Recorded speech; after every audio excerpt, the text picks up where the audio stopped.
everybody, we're going to Rosslyn Chapel. We'll see you when we get there.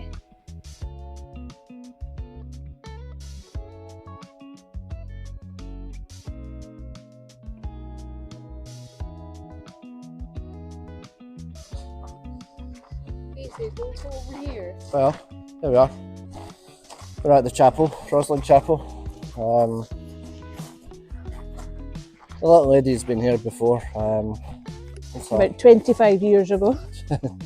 Well, we've never been here before. It's an experience for us, and today we're recording it in 4K, which is a bit of an upgrade. We usually do it in HD, so it's fairly cool actually. These buildings, the chapel itself's ancient. I don't know how old it is.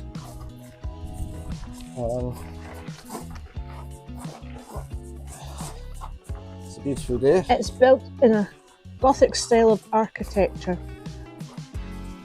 So it's maybe similar to 12th century buildings from France. What's that little board for?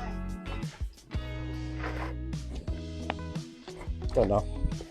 But as Kevin says, it's Rosslyn Chapel, and it's just sort of out, just on the edge of the Rosslyn village, which is in Midlothian.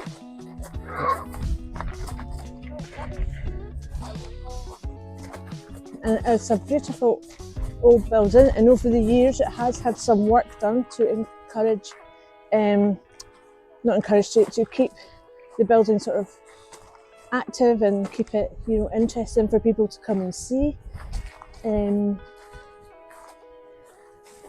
The chapel itself became very popular visitor spots, and things have changed since I was last here with like their visitor centre, and it's all to do with what they call the Dan Brown effect. He wrote a book, the title of it I can't quite remember. Oh, the thingy. But it's the one where they were sort of chasing the Holy Grail and covering that time period, and it was believed that it was actually here. It's what they were looking for. I can't remember anything with that film. And that is actually meant that it obviously brought a lot of kind of wealth, a lot of tourism into this small village for this chapel, because people want to see what was in the film. It's the same like any kind of film that's popular, and people do travel from far and wide to visit here as well. I was going to say the Enigma effect. It's not that, the name escapes me completely. And me. It's old age for you, I guess. Not you, just me. Yeah. Over here we have some masonry tools. Obviously would have been used to hand carve everything. I wonder if they have the same sort of marking system as what they had for building the church in Markhinge, where each mason would have their own unique signature, and a master mason would come along and check it, and they would get paid for each brick that they bought that they'd done.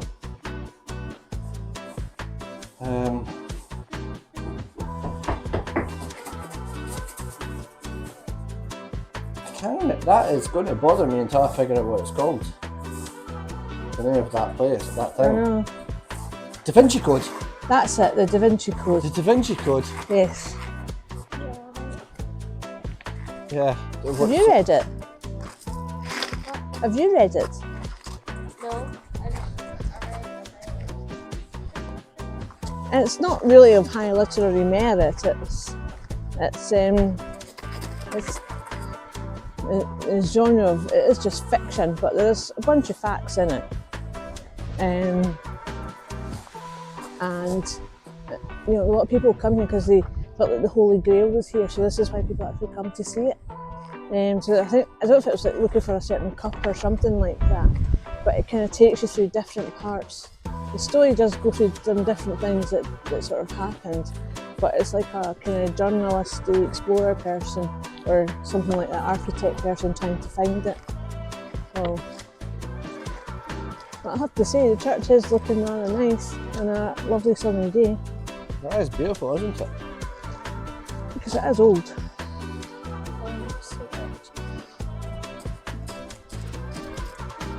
Well, Don't the stand on joy that. of getting stung by nettles, I'm afraid. I don't think so. But we're supposed to be talking about Rosslyn Chapel.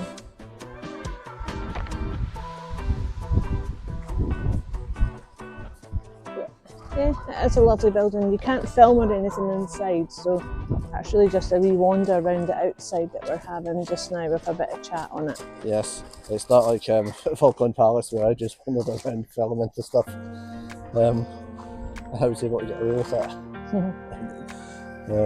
Definitely cannot do that here, but we'll go inside and we'll see how it looks.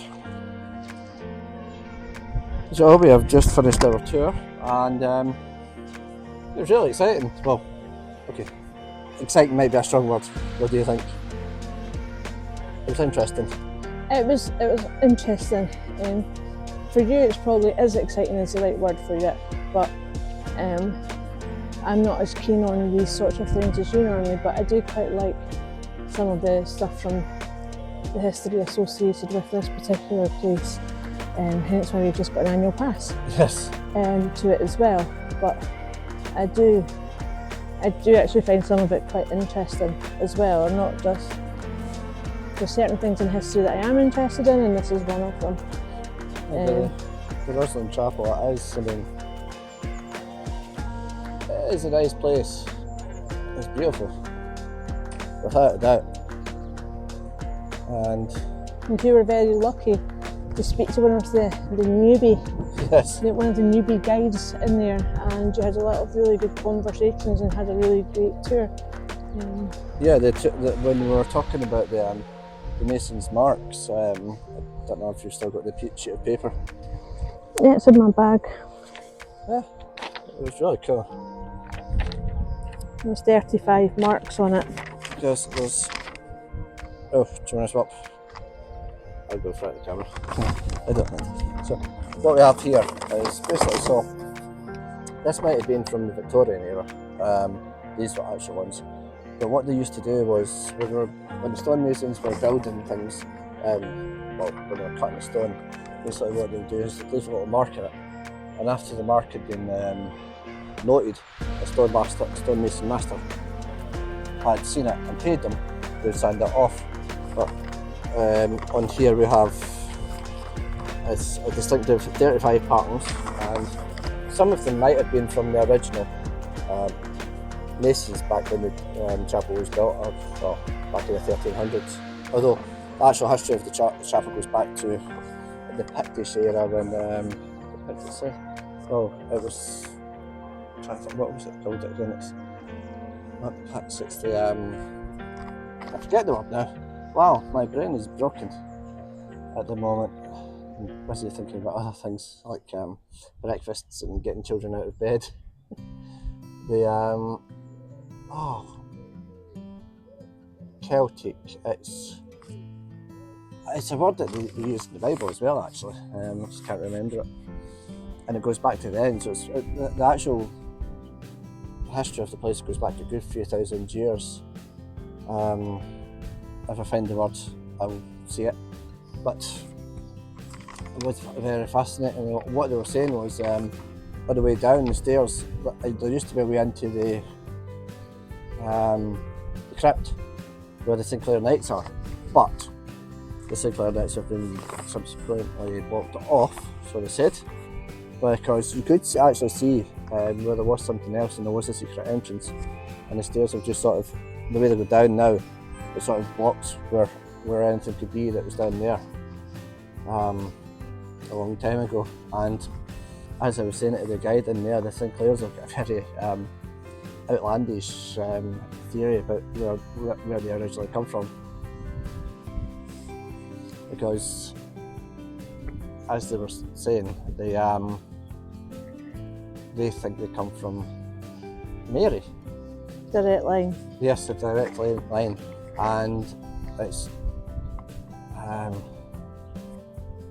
this name is synonymous. Well, I think that it means direct line from Rose. Yeah, so between Rose and then that's direct line to Mary, so that's where they believe it's from.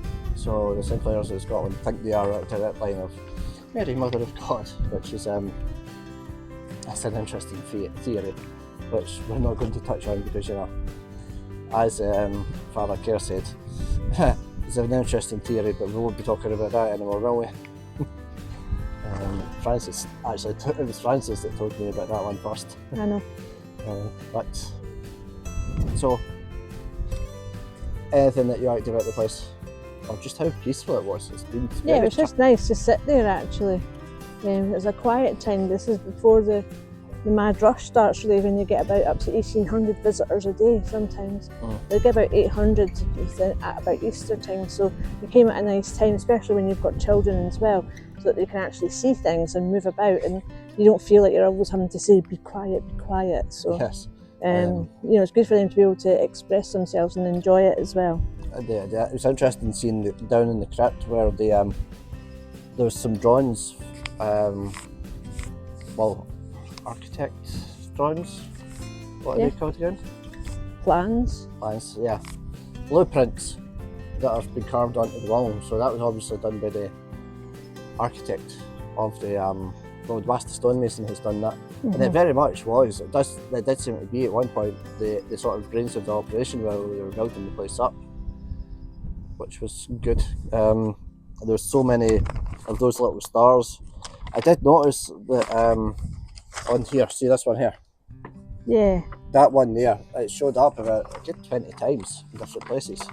We actually started walking around and looking. So somebody was very dedicated. And see the pillar behind Mary, what the guide was telling me was that the Sinclairs would actually go stand behind that because they believed in their theory so much. And so it was called Mary's Pillar, Mary's Pillar they called it. But that was very cool. Is there anything you'd like to add? Or if you want me to go this ahead? Yes. Yes.